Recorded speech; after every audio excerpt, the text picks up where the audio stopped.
Now that's a cool kit.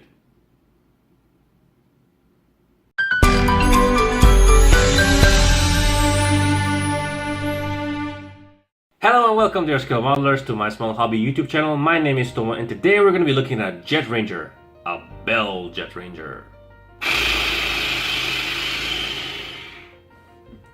Italeri JetRanger 206. Whoop! Alright, so that's the bell JetRanger from Italeri from the 2015. There's many manufacturers in the past who have been making this model or a variation of this model, from one which is Revell, Monogram, and I think Fujimi as well.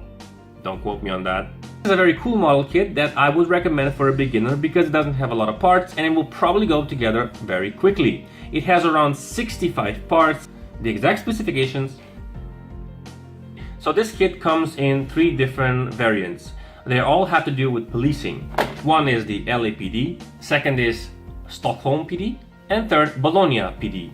Unfortunately, this model kit is been discontinued by Italeri, which is a big shame, and I hope that they revise it soon.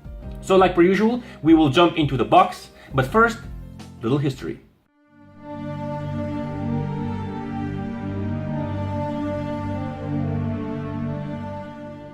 The Bell 2068 JetRanger was introduced in the commercial helicopters market in the late 1960s. Developed by a famous American helicopter manufacturer, the project has been set up in order to obtain a 2-bladed light helicopter range able to perform civil and military duties.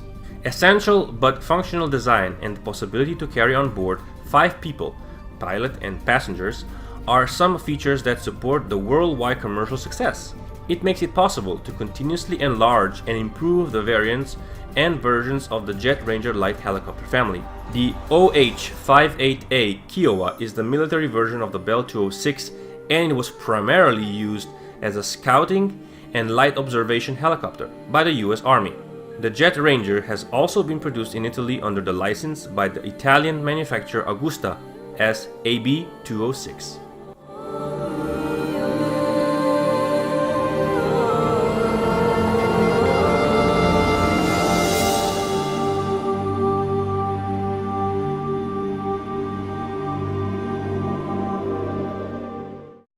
Okay, so this is the box that it comes in. It's a very small, sexy box that contains this helicopter. It's like this on the front, on the sides, and on the back. So you can see you have 3 different paint schemes, none of which I will actually be using, but you know, the thought is there.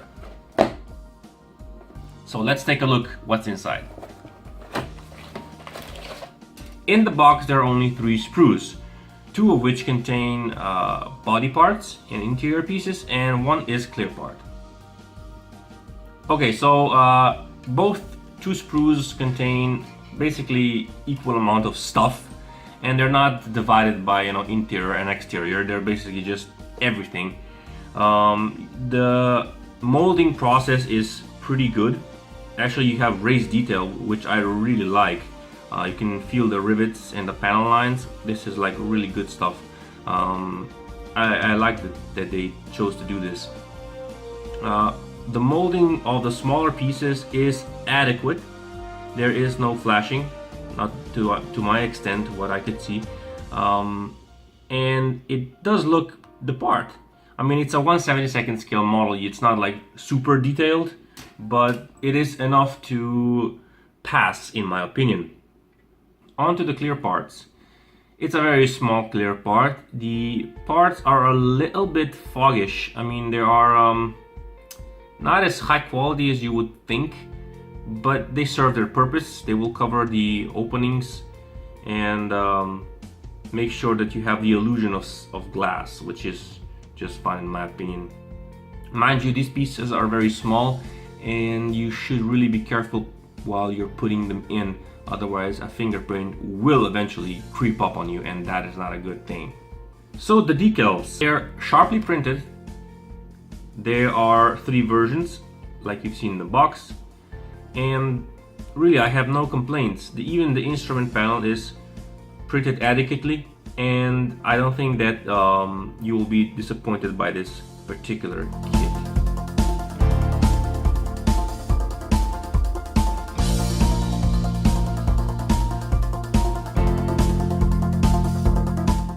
And that's the end of the inbox review.